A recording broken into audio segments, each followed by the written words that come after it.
Welcome back to Family Twist. It's just Corey and Kendall today with what we think is a fun, exciting announcement. So, we've decided, because we're insane, to launch a second podcast, a sister podcast to Family Twist called Horror Heals, and it will launch on Friday, September 13th, because why not? It's a horror themed podcast. So, if you're going to do a podcast, you better launch it on Halloween or Friday the 13th, right? Exactly. Kendall had been pestering me for a while about let's do a horror podcast, let's do a horror podcast, but we didn't really have a theme in mind so I am a regular attendee of horror conventions. And so if you're not familiar with the concept, it's like, I guess it's like any kind of convention for something you're a fan of. They have, celebrities from the movies. So you've got your actors, your directors, your writers. You've got horror authors, different artists who are selling stuff, anything from like t-shirts to original artwork to sculptures to jewelry made of real human bones, all of that kind of fun stuff. So, And even Beatrice, who will have to explain who she. yes, Beatrice is going to be our mascot, and she will be introduced on Horror Heels. So stay tuned for that. So, anywho, I was at a convention in March, and I was standing in line to get an autograph from director Sam Raimi, creator of the Evil Dead series and director of a bunch of awesome movies. And it was, a pretty long line. And in these conventions, like we were in like a sort of a ballroom, and they have like the floors like partitioned off with like painter's tape. So it's like, this is where you should be standing, so they can control the crowd. But you're in there pretty tight. And I noticed in the next row over this young person who was very not well at the moment. Like you could tell this person was uncomfortable, sort of muttering to themselves, and kind of like, as much as you can like walk back and forth and pace or whatever this was a lot of stuff going on, like definitely in some duress. And so I was about to ask the people in front and behind this person, hey, is it all right if this person steps out of line and, calms down a little bit? And then we'll let this person jump back into line, when it's their turn. But before I could do that, the person next to this young person noticed the stack of DVDs that this person was holding and said, hey, oh man, I love those movies. And all of a sudden, you just saw all this anxiety and stress and duress just wash away off this person's face. And then just a huge smile and, conversation starting. And it's just like at these horror conventions, like you make fast friends, like whoever's standing next to you in line, especially if you're going to be standing there for an hour or so, quickly becomes your best buddy for that moment. So I just thought, okay, there's got to be something to this. And it made me think about all the times I've overheard in line people say to, their favorite horror actor, oh my gosh, this movie saved my life, or your character means so much to me because, it helped me overcome this challenge in my life. And that's where the concept of horror heals comes from. Mental wellness through horror culture. And what's interesting is that like one of the first things that Kendall and I bonded over almost 20 years ago was our mutual love of horror movies. And, not everybody is into horror. So it was awesome that that was something that we had in common. And you started watching horror movies at pretty young, right? Very young. In fact, I often tell the story about getting in trouble a bit because my parents watched the television version, which, you know how watered down. Okay, for younger people, there was a time when there were network television stations like NBC is now, ABC, CBS, right? They're still all in existence. Yeah. They were and still are more heavily censored than, the version of a movie that you would see in the theater. And my Right. parents wanted to watch The Exorcist really badly, but they didn't see it in a movie theater, or maybe they did. I don't remember if they did, but they definitely wanted to watch the television version, which of course is watered down compared to what you would see in a theater. And they were watching it well after I had already been put to bed. But I knew that they were watching it that night, and there was so much mystique already built around The Exorcist, like this movie, right? It was a phenomenon. And um, I really, I was never scared of stuff. Like, you know what I mean? Like my dad would told me before then, because I was like, oh, I want to see that too. And he's like, no, no, no, that's an adult film. You should not watch it. It's scary. And I was like, whatever. And so I sneaked down the hallway and was lying on the floor and crept around so that only my eye, I could just barely see the television from where I was lying on the floor. And I saw the beginning of the movie. And then when one of the scarier parts did come up, I gasped. And I guess I really did get scared. And my dad was like, oh no. And he, because he didn't want me to have nightmares and things. And he grabbed me, scooped me up, chastised me. And back then there was no pausing the movie. So here I am interrupting their movie. And he put me back to bed and, I didn't have nightmares about it or anything, but it was scary. I mean, I find it kind of creepy to this day. And it is one of my, and I think it's one of your, Oh, yeah, definitely up there. I mean, people ask you what's your favorite horror movie, and I think it just changes depending on your mood, but it's definitely that's a top 10 classic for sure. Yeah. yeah, And it's funny because I mean I have like almost the exact same experience. Who knows? Maybe it was like the same time that they were showing The Exorcist for the first time on TV, but I remember my mom wanting to see it and saying, oh no, no, you can't watch this. Well, you tell a kid they can't do something, of course they're going to want to immediately do it, right. right? So I also leaped out of bed, crawled down the hallway. Now I didn't actually get to see the TV because the way our hallway was set up was like if you came too far down the hallway, that's the same wall that the TV is on. So like you could whoever's watching TV could see you come into the room. Right. I could only get to where I could hear it. And I mean, I was a little kid, but I just remember hearing the noise like the when Reagan, is possessed and the demon is talking. Like I just remember that and that just freaked me out. And like I'm sure I had nightmares. Yeah. Yeah, it's I was at least 5 years older. Right. yeah. Right. Yeah.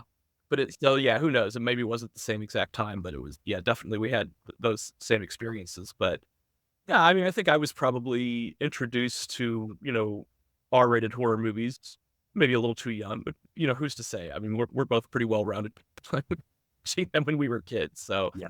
when I first started going to the cons and seeing, parents bringing their, 3 and 4 year olds dressed up like Chucky and Michael Myers and stuff, I was like, maybe a little young for them, but who's to say, right? I mean, that's kids can handle it, then great.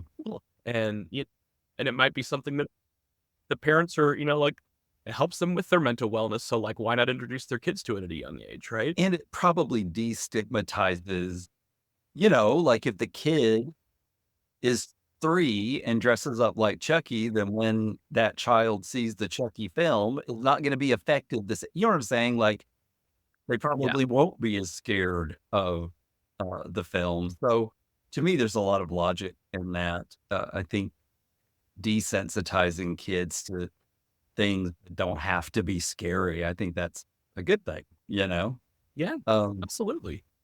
yeah, But yeah, I mean, I'm sure my dad let me watch R-rated horror movies, whenever my mom was away on a girls' night or something.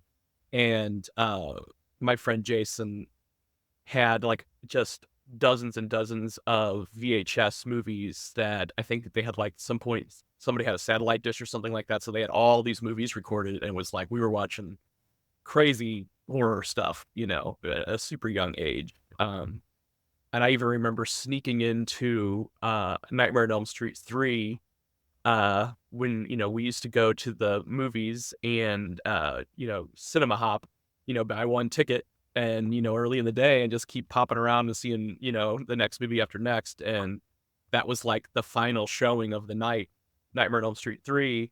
And it was just me and my friend in there. And an usher came in, I think, probably because they hadn't sold any tickets to that and chased us out the back door. Yeah. So you didn't get, No, of course since watched it many a time because I yeah. think that's like the second best of that series. But um, yeah, it was. But no, that was our own little adventure.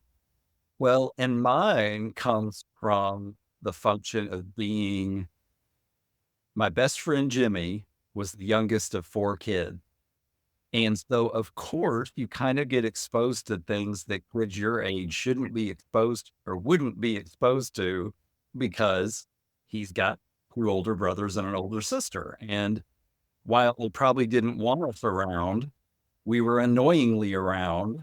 And they probably just gave up and said, screw it. These kids are going to, this kid, these 2 young kids are going to be watching things that we shouldn't. And, I'm not blaming his parents. How could they, keep those older kids from letting us do these things? But again, I never really got scared. And I think it was because between my parents and my friends with Jimmy's family, I feel like things were just like we were always watching horror. So it just Yeah, became kind of second nature and less scary than I think for the kids who saw things sporadically. yeah. So yeah. So for the podcast, I mean, it really is going to be like a sister podcast of Family Twist because it's going to be a similar format, at least some of the time, where we're interviewing a guest. We've already recorded several episodes.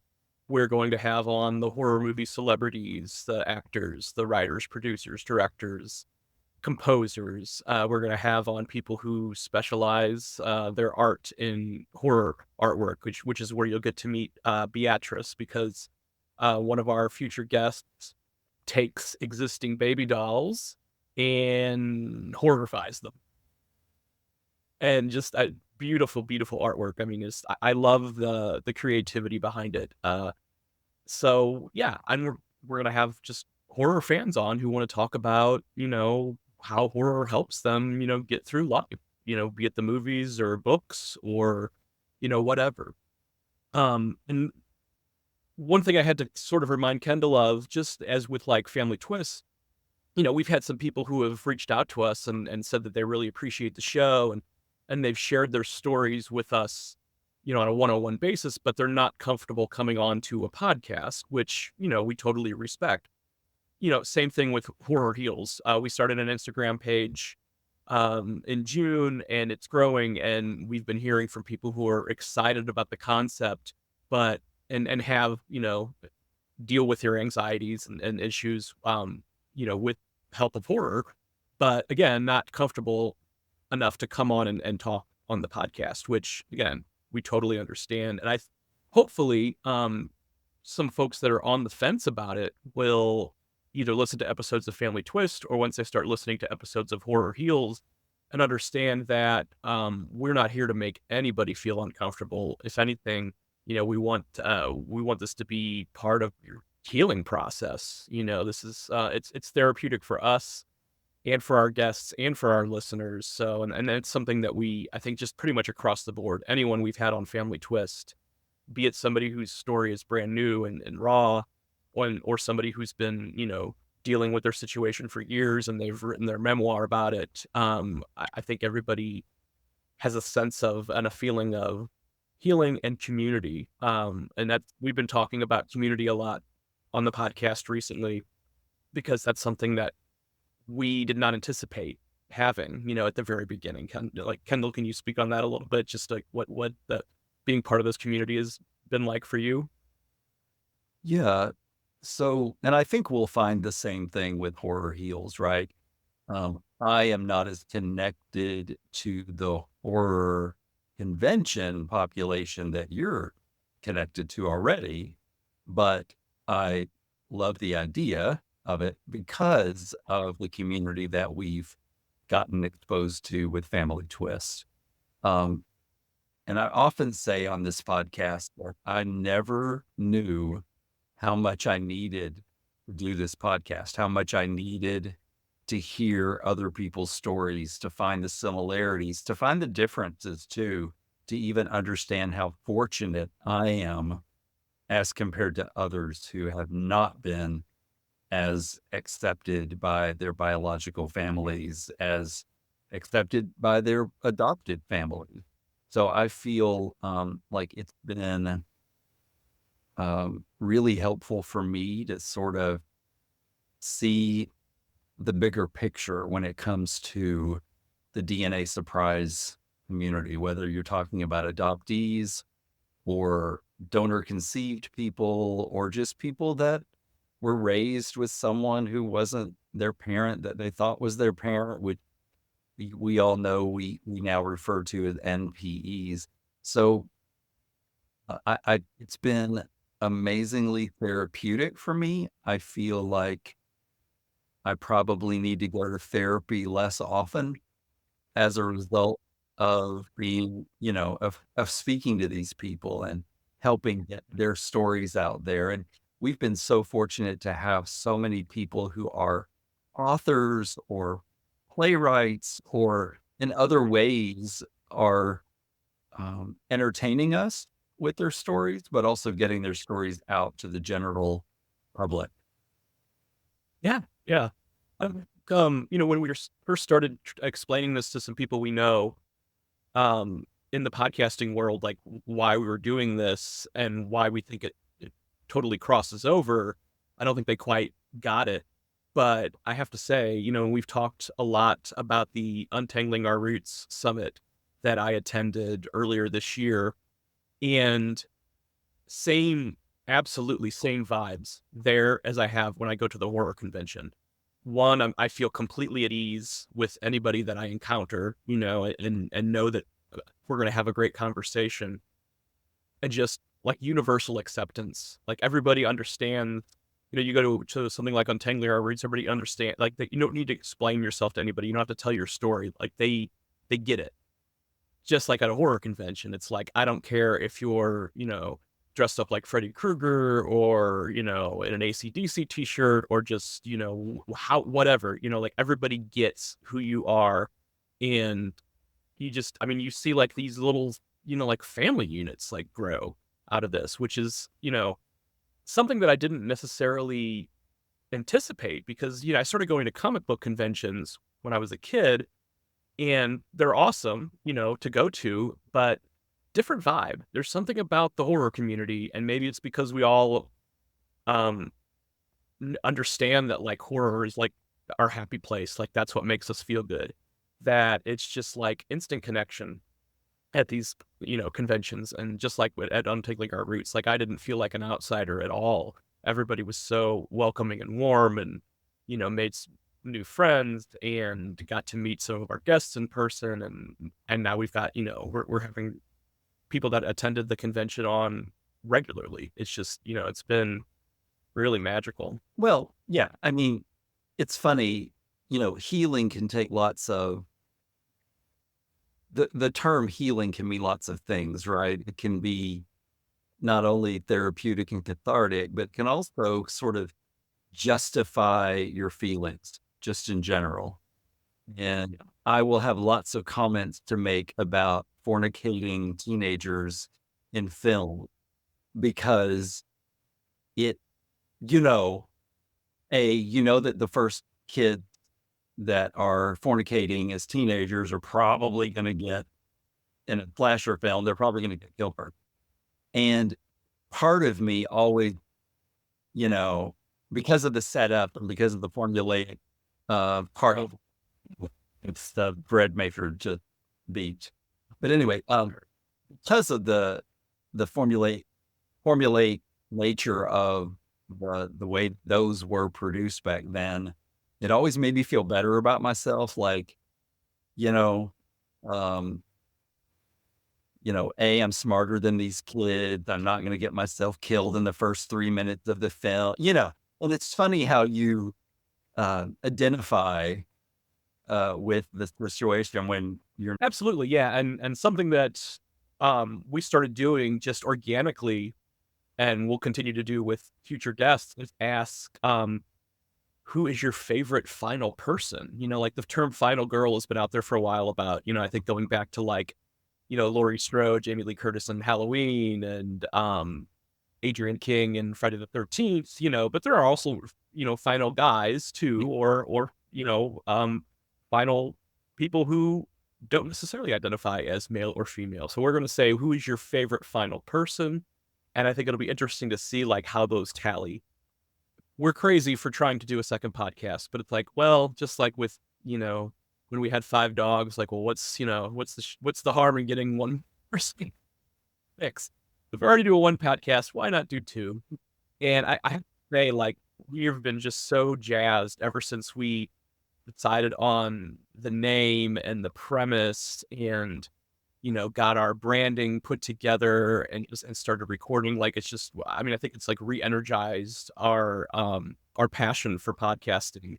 And I don't know, just, I have a feeling that this is really going to resonate with a lot of people. I hope so, because it's, horror is still so helpful for us. I mean, we live, breathe, horror movies on the regular.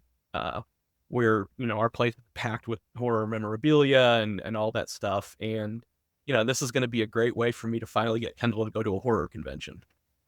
it is. It is.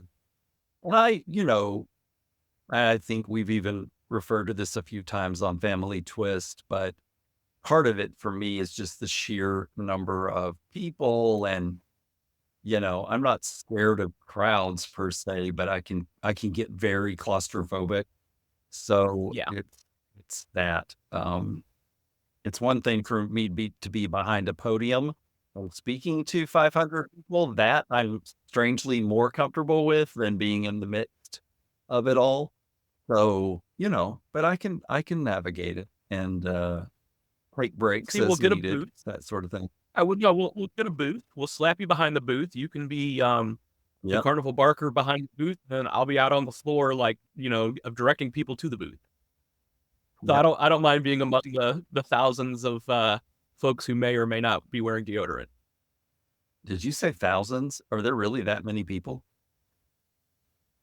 No, I meant dozens. I meant dozens. Yeah, I mean, I don't know. I don't know what the capacity is at like the hotel themed ones. Just, I mean, I know that they sell out. I mean, I would think probably some of them, the hotel ones, probably around 1,000 people, and definitely the convention center Sure. ones, thousands. Sure. Yeah. Yeah. Yeah. I Okay. associate them more often with the hotels, but that's Yeah. probably, yeah, Yeah. We'll start you with a hotel one before we, send you off to a giant no convention kidding. center. Well, Well, as always, we appreciate you listening to Family Twist, and we hope that you will tune in to Horror Heals. We're planning a big launch on Friday the 13th. I don't want to say exactly what yet, but go big or go home. And yeah, I mean, we're really jazzed about it, so we hope you will be too.